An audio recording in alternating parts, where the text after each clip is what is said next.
Okay, students.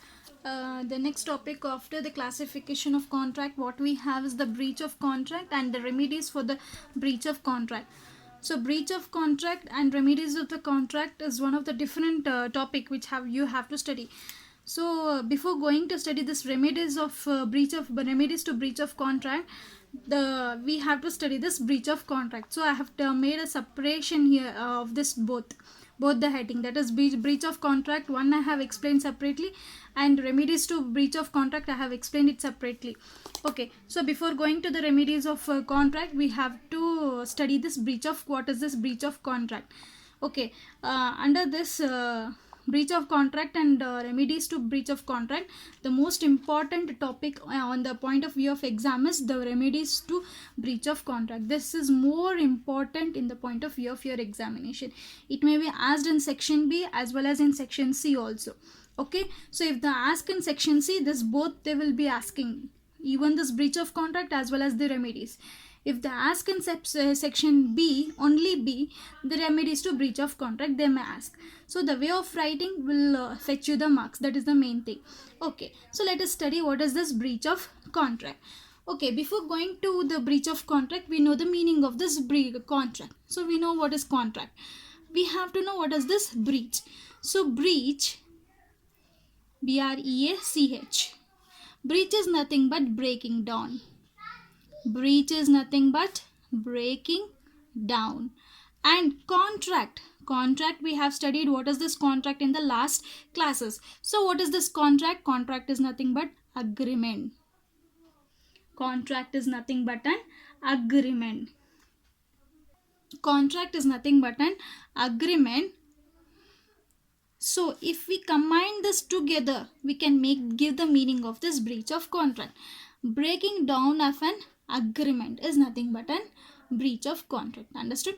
Breaking down of an agreement is nothing but a contract. We can even say promise for contract, P-R-O-M-I-S-E. Promise also we can take it off. So breaking down of agreement or the breach or the promise of a contract is nothing but a breach of contract. So understood, you have understood the breach of contract meaning. Okay, so next here I have given, see the notes now. So generally I have explained what is the meaning of breach of contract. So according to the textbooks and all, we have to study like that. So to make a complete meaningful, you have to get a marks in that. So just to make you understand, I have bifurcated it and divided so that it will be easy for you to understand what is the meaning of breach of contract. So now you look on to the notes. I'll read the notes, whatever the meaning we have given. A breach of contract occurs when one party refuses or fails to perform his or her part of the contract, or by his or her act makes of it impossible to perform his obligation under the contract. That is nothing but a breach of contract. So what here they are saying is, so if you say about the contract, if you say about the contract, there will be two parties, party 1 and party 2. If this both the parties, whatever they have agreed, whatever the agreement they have made, whatever the rules or the principles, whatever however the procedures they have following, they have agreed upon that. If something happens, if because of something else, if this contract breaks, so if this contract breaks, at that time this contract is said to be as a breach of contract. Okay, so if there is half of the part of the agreement is completed and another half it is remaining, at that time also we can say it is a breach of contract. And for example, starting itself in the initial stage of the contract only, they are not able to complete that agreement at all, so at that time also they can withdraw the contract and they can said to be as a breach of contract. Understood? After ending, when some small portion is remaining, some small portion is remaining to be fulfilled, but it is not completely fully completed, that full contract is not completed, at that time also we can, if that contract is not completed, at that time also we can say it is an breach of contract.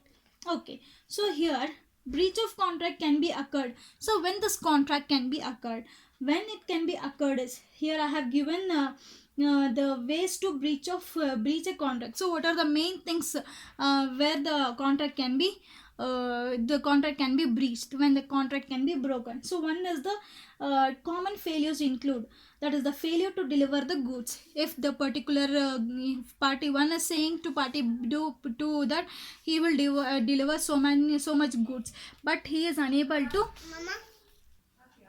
If one party one is and party 2 has agreed that he will deliver so much and so much goods to party 2, but this party 1 is not delivering so much goods, so at that time the contract can be breached. So here delivery will be okay. So here the first point we can take it as delivery, DELIVE. Alright, delivery of goods is goods or services is pending. Goods or services, it is pending. So next point, what may be the next reason for this breach of contract? It may be the failure to fully complete the job. So they did not complete the job complete. So the second reason what we can say, did not complete the job fully or completely, he did not complete. Next what we have is failure to pay on time. So whatever the amount they have said, one party has said, the another party he did not pay that particular amount on that particular date. At that time also they can cancel or break the contract between the two parties. Next point what we have is providing inferior goods or services. Inferior goods or services means whatever the goods and services they had agreed, whatever the quality of the goods and services they had agreed to be received and taken from the one person to another person, but it is more inferior, mean it is more lesser. At that time also they can breach the contract. So for this breach of contract, I'll give you one example for this breach of contract. So now here there are two parties. Here there are two parties, that is party one is Muzammil and party 2 is Zaid. Okay, party 1 is Muzammil and party 2 is Zaid. So here Muzammil, he is the owner of an apartment.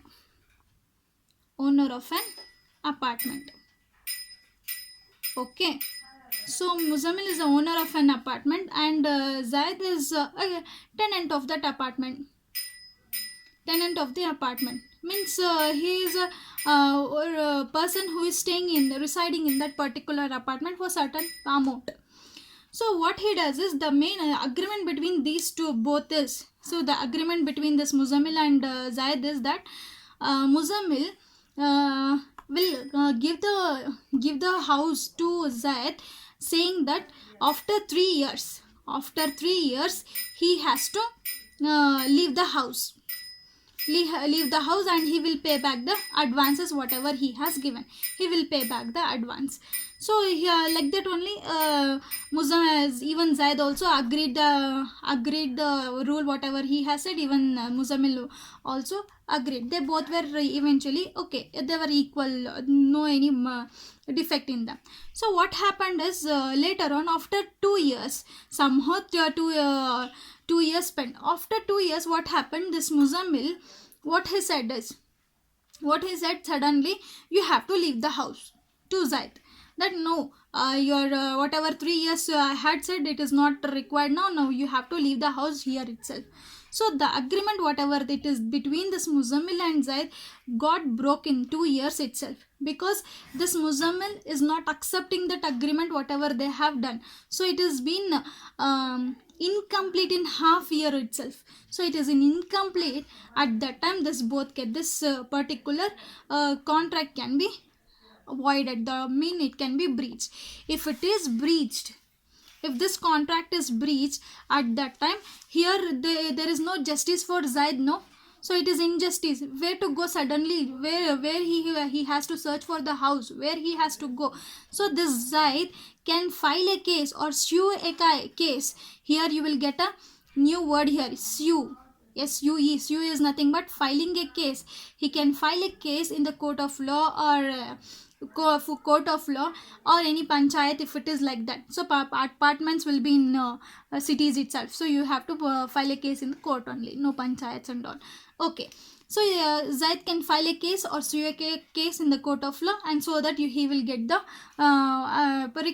proper justice for that particular purpose. Okay, so here we have the even the reason why this contract has breached, and also the remedy also we have. So that is nothing but the breach of contract and remedy for the contract. See here itself you have studied the both the topics itself. So breach of contract, what are the reasons main required for this contract, and remedies for the contract is nothing but to solve this problem, to solve this contract whatever it has breached, that can be done in this breach of contract. So that is nothing but the breach of contract as well as the remedies of the contract. So in next in the next what is that in the next video I'll continue with the ways to breach of contract, whatever I have given in the next page, that I'll continue. So till here you have understood the meaning of breach of contract, right? Thank you students. I'll continue with the next video, that is the from the ways to breach of contract. While seeing the explanation, while watching this video, you have to see the notes, then only you will understand whatever I have given these points and all. Understood students? You have to see the notes. Okay, thank you ma. Next, watch the next video also for the continuation of this class ma.